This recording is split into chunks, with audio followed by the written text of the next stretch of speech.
ಎಲ್ಲರಿಗೂ ನಮಸ್ಕಾರ. ತಮಗೆ ಕನ್ನಡ ಅಮರ ಯೂಟ್ಯೂಬ್ ಚಾನಲ್ಗೆ ಸ್ವಾಗತ. ವಿದ್ಯಾರ್ಥಿಗಳೇ, ಇದನ್ನ 10ನೇ ತರಗತಿಯ ಪಠ್ಯಪುಸ್ತಕದಲ್ಲಿರುವ ಪಠ್ಯಪೂರಕ ಅಧ್ಯಯನ ಇದರಲ್ಲಿ ಬರ್ತಕ್ಕಂತಹ ವಚನಗಳು. ಈ ವಚನಗಳ ಬಗ್ಗೆ ನಾನು ಈಗಾಗಲೇ ವಿಡಿಯೋ ಮಾಡಿದ್ದೀನಿ. ಈ ದಿನ ಈ ವಚನಗಳನ್ನ ರಚನೆ ಮಾಡಿರ್ತಕ್ಕಂತಹ ಅಕ್ಕಮಹಾದೇವಿಯವರ ಕಿರುಪರಿಚಯ ಮತ್ತೆ ಇದರಲ್ಲಿ ಬರ್ತಕ್ಕಂತಹ ಪ್ರಶ್ನೋತ್ತರಗಳನ್ನ ಮತ್ತೆ MCQ ಇವುಗಳನ್ನು ನೋಡ್ತಾ ಹೋಗೋಣ. ನಿಮಗೆ ಎಕ್ಸಾಮ್ ಯೂಸ್ ಆಗಲಿ ಅಂತಾನೆ ನಾನು ಇದನ್ನ ವಿಡಿಯೋ ಮಾಡ್ತಾ ಇದ್ದೀನಿ. ಬನ್ನಿ, ಮೊದಲಿಗೆ ಅಕ್ಕಮಹಾದೇವಿಯವರ ಪರಿಚಯವನ್ನು ನೋಡ್ತಾ ಹೋಗೋಣ. ವಚನಕಾರ್ತಿ ಅಕ್ಕಮಹಾದೇವಿ. ಇವರ ಕಾಲ 12ನೇ ಶತಮಾನದಲ್ಲಿ. ಸಾಮಾನ್ಯ ಶಕ ಅಂತ ಅರ್ಥ. 1160ರಲ್ಲಿ ಇವರು ಇದ್ದವರು. ಇವರು ಜನಿಸಿದ ಸ್ಥಳ ಶಿವಮೊಗ್ಗ ಜಿಲ್ಲೆಯ ಶಿಕಾರಿಪುರ ತಾಲೂಕಿನ ಉಡುತಡಿ ಎಂಬಲ್ಲಿ ಜನಿಸ್ತಾರೆ. ಇವರ ಅಂಕಿತನಾಮ ಚನ್ನಮಲ್ಲಿಕಾರ್ಜುನ. ಇವರು ರಚಿಸಿದ ಲಘು ಕೃತಿಗಳು ಅಂತ ಹೇಳಿದ್ರೆ ಯೋಗಾಂಗ ತ್ರಿವಿಧಿ, ಮತ್ತೆ ಸೃಷ್ಟಿವಚನ ಮತ್ತು ಮಂತ್ರಗೋಪ್ಯ ಅಂತಕ್ಕಂಥದ್ದು. ಇವರ ಆರಾಧ್ಯ ದೈವ ಚನ್ನಮಲ್ಲಿಕಾರ್ಜುನ. ವಿದ್ಯಾರ್ಥಿಗಳೇ, ಈಗ ಪ್ರಶ್ನೋತ್ತರಗಳನ್ನು ನೋಡ್ತಾ ಹೋಗೋಣ. ಇಲ್ಲಿ ಕೊಟ್ಟಿರ್ತಕ್ಕಂಥದ್ದು ನೋಡಿ, ಕೊಟ್ಟಿರುವ ಪ್ರಶ್ನೆಗಳಿಗೆ ಉತ್ತರಿಸಿ ಅಂತ ಹೇಳಿದ್ದಾರೆ. ಇದು 1 ಅಂಕ ಆಗಿರ್ಬೋದು, 2 ಅಥವಾ 3 ಅಂಕಗಳಿಗೆ ಕೇಳ್ತಕ್ಕಂಥ ಪ್ರಶ್ನೆಗಳು. ಯಾಕಂದ್ರೆ 2-3 ವಾಕ್ಯದಲ್ಲಿ ಉತ್ತರಿಸಿ, ಇಷ್ಟೇ ವಾಕ್ಯದಲ್ಲಿ ಉತ್ತರಿಸಿ ಅಂತ ಕೊಟ್ಟಿಲ್ಲ. ಆದ್ದರಿಂದ ಈ ಪ್ರಶ್ನೆಗಳಿಗೆ ಏನು ಉತ್ತರ ಬರುತ್ತೋ ನಾನು ಬರೆದಿದ್ದೀನಿ. ಬನ್ನಿ ನೋಡ್ತಾ ಹೋಗೋಣ. ಮೊದಲನೇ ಪ್ರಶ್ನೆ, ಅಕ್ಕಮಹಾದೇವಿಯ ವಚನಗಳ ಅಂಕಿತ ಯಾವುದು ಅಂತ ಕೇಳಿದ್ದಾರೆ. ಉತ್ತರ, ಅಕ್ಕಮಹಾದೇವಿಯ ವಚನಗಳ ಅಂಕಿತ ಚನ್ನಮಲ್ಲಿಕಾರ್ಜುನಯ್ಯ ಅಂತಕ್ಕಂಥದ್ದು. ಇನ್ನ ಎರಡನೇದು, ಅಕ್ಕಮಹಾದೇವಿಯು ಯಾವುದನ್ನು ಹಾನಿ ಎಂದಿದ್ದಾಳೆ?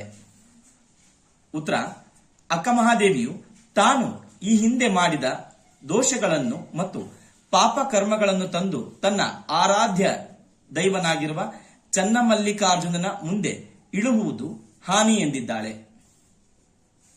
ಇನ್ನ ಪ್ರಶ್ನೆ 3, ಅರಿಯದವರೊಡನೆ ಸಂಗ ಮಾಡಿದರೆ ಆಗುವ ಪರಿಣಾಮವೇನು ಅಂತ ಇದೆ.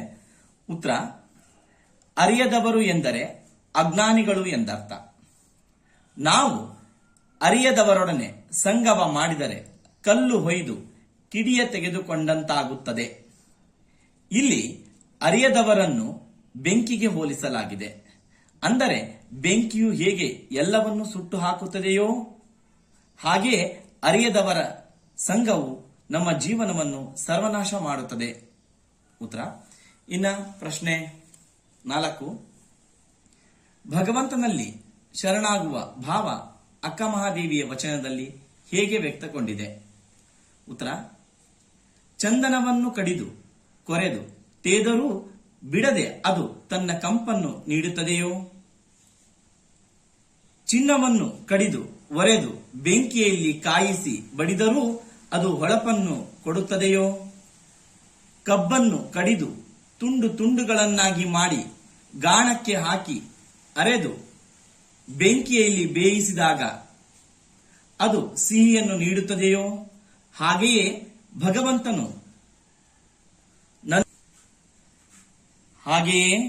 ಭಗವಂತನು ನನ್ನನ್ನು ಇದೇ ರೀತಿ ಕಷ್ಟದ ಪರೀಕ್ಷೆಗಳಿಗೆ ಒಳಪಡಿಸಿದರೂ ಸಹ ತಾನು ಭಗವಂತನಿಗೆ ಶರಣು ಎಂಬುದನ್ನು ಬಿಡುವುದಿಲ್ಲ ಎಂದು ಹೇಳುವುದರ ಮೂಲಕ ಅಕ್ಕಮಹಾದೇವಿಯು ಭಗವಂತನಲ್ಲಿ ಶರಣಾಗುವ ಭಾವವನ್ನು ವ್ಯಕ್ತಪಡಿಸಿದ್ದಾಳೆ. ಇನ್ನ ಪ್ರಶ್ನೆ 5, ಜ್ಞಾನಿ ಅಜ್ಞಾನಿಗಳ ಸಂಘದ ಬಗೆಗಿನ ಅಕ್ಕಮಹಾದೇವಿಯ ಅಭಿಪ್ರಾಯವೇನು? ಉತ್ತರ, ಜ್ಞಾನಿಗಳ ಸಂಘವು ಮೊಸರ ಹೊಸೆದು ಬೆಣ್ಣೆಯ ತೆಗೆದುಕೊಂಡಂತೆ. ಅಂದರೆ ಜ್ಞಾನಿಗಳ ಸಂಘವು ನಮ್ಮ ಜೀವನದಲ್ಲಿ ಕತ್ತಲನ್ನು ಹೋಗಲಾಡಿಸಿ ಬೆಳಕನ್ನು ನೀಡುವಂತೆ ನಮ್ಮಲ್ಲಿರುವ ಅಜ್ಞಾನವನ್ನು ತೊಡೆದು ಹಾಕಿ ಜ್ಞಾನ ಪ್ರಾಪ್ತವಾಗುವಂತೆ ಮಾಡುತ್ತದೆ. ಅಜ್ಞಾನಿಗಳ ಸಂಘವು ಕಲ್ಲು ಹೊಯ್ದು ಕಿಡಿಯ ತೆಗೆದುಕೊಂಡಂತೆ.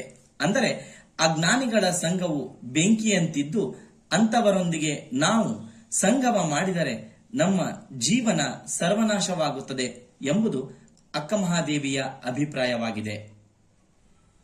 ಬನ್ನಿ ವಿದ್ಯಾರ್ಥಿಗಳೇ, ಈ ವಚನಗಳಲ್ಲಿ ಬರ್ತಕ್ಕಂತಹ ಬಹು ಆಯ್ಕೆ ಪ್ರಶ್ನೆಗಳನ್ನು ನೋಡ್ತಾ ಹೋಗೋಣ, MCQಗಳನ್ನ.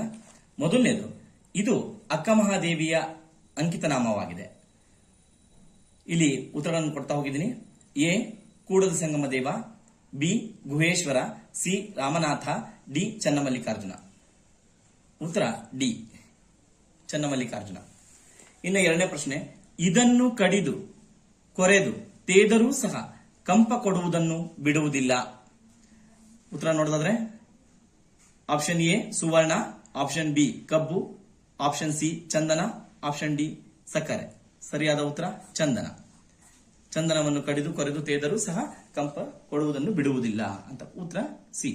ಇನ್ನು ಮೂರನೇ ಪ್ರಶ್ನೆ, ಇಂಥವರೊಡನೆ ಸಂಗಮ ಮಾಡಿದರೆ ಕಲ್ಲ ಹೊಯ್ದು ಕಿಡಿಯ ತೆಗೆದುಕೊಂಬಂತೆ ಎಂದು ಅಕ್ಕ ಮಹಾದೇವಿ ಹೇಳಿದ್ದಾರೆ. ಆಪ್ಷನ್ ನೋಡಿದರೆ ಅರಿತವರೊಡನೆ, ಬಿ ಅರಿಯದವರೊಡನೆ, ಸಿ ಶರಣರೊಡನೆ, ಡಿ ಜ್ಞಾನಿಗಳೊಡನೆ. ಸರಿಯಾದ ಉತ್ತರ ಅಂತ ಹೇಳಿದ್ರೆ ಇಂಥವರೊಡನೆ ಅಂದ್ರೆ ಅರಿಯದವರೊಡನೆ ಸಂಗಮ ಮಾಡಿದರೆ ಕಲ್ಲ ಹೊಯ್ದು ಕಿಡಿಯ ತೆಗೆದುಕೊಂಬಂತೆ.